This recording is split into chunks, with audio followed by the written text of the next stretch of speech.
Hello everyone, welcome back to grammar study. Today I'm going to cover chapter 15, which is another continuation of gerunds and infinitives. In chapter 15 we'll get into more in detail for different types of infinitives and gerunds. So I think you have to study carefully so you can master every uses of infinitives and gerunds through the two chapters of chapter 14, which you've done, and chapter 15, which we'll be covering for a week or so. Alright? Okay, the first table 15-1 is about infinitive, to show the purpose, which is an expression of in order to. 여러분, in order to라는 표현입니다. 뭐 할 때 쓰는 거죠? 목적을 표현할 때 쓰는 거죠. 그죠? 뭐뭐 하기 위해서 이런 거 할 때 씁니다. 자, 예문을 보겠습니다. A. He came here in order to study English. In order to. 그죠? 무슨 뜻입니까? 그는 여기에 왔었는데 뭐 하기 위해서? 영어 공부를 하기 위해서 왔답니다. 그죠? What about in comparison with the B example? 자, B를 한번 보겠습니다. He came here to study English. 자, 또 차이가 있나요? 없죠. Then what is the difference between the above and this sentence? In order, 요 차이죠. 그죠? In order가 밑에는 skip이나 omitted 됐죠. 그죠? 자, 그래서 the expression in order to is used to express purpose. 목적을 표현하기 위해서 쓴답니다. 그죠? 그래서 어떤 질문에 대답할 수 있는 그런 그 센텐스입니다. 그죠? 왜 여기에 why did he come here? 여기에 왜 왔느냐? He came here in order to study English. 그래서 목적을 표현하기 때문에 왜라는 질문에 대답을 할 수 있습니다. 아시겠죠? 그죠? 자, 그래서 in order to 다 쓰기도 하고요. B처럼 in order 부분이 often omitted. 종종 생략돼도 상관이 없습니다. 아시겠죠? 그죠? 자, 그런데 여기에 보면 그 목적을 표현하기 위해서 동사가 따라 나올 때 특히 요거와 비슷한 표현들이 있어서 쓰지 않아야 될 형태들이 조금 있습니다. 일단 여러분 C는 잘못됐습니다. C는 가능하고요. 그래서 C는 incorrect라기보다는 correct합니다. 자, 일단 D를 보겠습니다. He came here to study English. 이렇게 합니까? 이렇게는 못하죠. 그죠? 자, to 부정사를 쓰려면 to 부정사를 쓰든지, 안 그러면 for를 쓰려면 어떻게 됩니까? for는 전치사이기 때문에 뒤에 동명사가 나와야 되죠. 그래서 for studying English. 이런 식으로 해야 됩니다. 아시겠죠? 그죠? 이렇게 믹스업하면 안 됩니다. D는 완전히 섞은 경우고요. E는 for가 전치사로 쓰기 때문에 for도 목적의 뜻을 가지고 있죠. 하지만 for는 it's a preposition, so it has to be followed by a gerund. 그 gerund is a noun as a part of speech. 그죠? 품사가 명사가 나와야 되기 때문에 동사 형태가 나오려면 동명사로 나와야 됩니다. 하지만 C는 여러분 맞습니다. 그죠? He came here for studying English. 그죠? 이런 말 쓰기는 씁니다, 여러분. 물론 여기에 다른 표현으로 더 많이 쓰지만 일단 이거는 완전히 틀렸다고 보기는 어렵습니다. 아시겠죠? 그죠? 그래서 여러분 쓰려면 이렇게 쓰고요.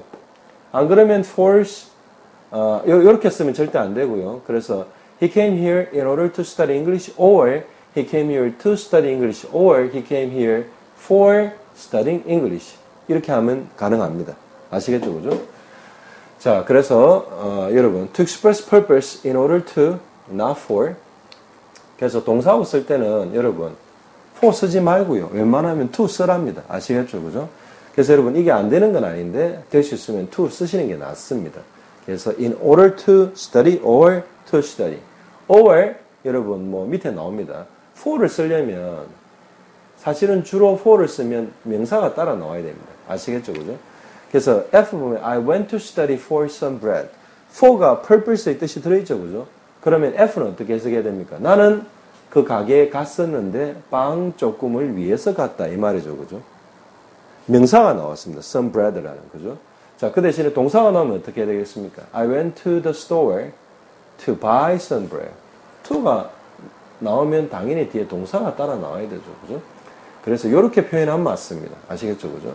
그래서 for 다음에 명사를 넣든지, 예를 들어서 he came here for English 이렇게 하면 맞겠죠. 그죠? 하지만 이렇게 해도 꼭 틀리다고 보기는 어렵습니다. 여러분. 그래서 확실히 틀린 거는 D와 E입니다. 아시겠죠? 그죠? 그래서 for 다음에는 명사. 그래서 동사가 따라 나오면 동명사 형태를 넣든지 안 그러면 to 다음에 동사의 원형을 넣으면 되는 거죠. 목적을 표현하기 위해서. 그래서 for can be used to express purpose. 그래서 in order to나 for나 목적을 표현하는 거는 같죠. 그죠? But it is a preposition no matter what. 그죠? And it's followed by a noun object. 그래서 for는 전치사이기 때문에 뒤에 명사가 나와야 됩니다. 그래서 동사가 나오려면 동명사 형태가 나와야 되죠. 그죠? 자, 다른 표현을 한번 보겠습니다. The phrase be used for. 자, 뭐뭇으로 사용된다는 거는 어떤 거를 표현하는 겁니까? 어떤 한 물건의, 어떤 하나의 일반적인 목적을 나타내는 표현으로 쓰이는 겁니다. in order to처럼, 그죠? 근데 쓰이는 형태 자체가 조금 틀립니다. 왜냐하면 이 for 자체가 preposition이기 때문에 뒤에 동사가 따라 나오면 뭐가 따라 나온다는 말입니다. 동명사가 따라 나옵니다. 사실은 똑같습니다. 위에 거. 그래서 보면 a saw is used for cutting woods. 그래서 for가 나오면 전치사이기 때문에 뒤에 동사가 나오더라도 ing 형태가 나와야 됩니다. 동명사입니다. 얘는. 알겠죠? ing라고 해서 현재 분사는 아닙니다. 그 다음에 또 뭐가 하나입니까? A saw is used to cut woods. 역시나 in order to처럼 to가 쓰이게 되면 뭐가 나와야 됩니까? 이때 to는 전치사가 아닙니다. 그래서 동사 원형이 나와야 됩니다. 그래서 cut wood. 알겠죠? 그죠? So a saw is used for cutting wood or a saw is used to cut wood. 자, 근데 이 두 문장은 전부 다 일반적인 상황입니다. 어떤 일반적인 상황입니까? 톱이라는 것은 나무를 자를 때 쓰인다는 아주 일반적인 상황입니다.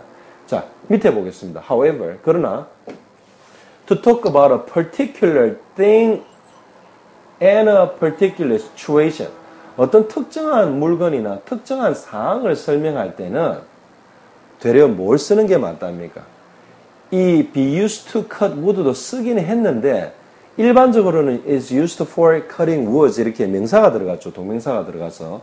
하지만 아주 일반적인 상황이 아니라 특정한 상황, 어떤 하나에만 해당되는 상황을 설명할 때는 infinitive 따라 나오는 게 맞답니다. 자, 그래서 여러분 여기 위의 문장은 제가 어떤 식으로 해석했냐면 그냥 톱이 나무를 자르는데 쓰인다는 일반적인 형태의 말이고요.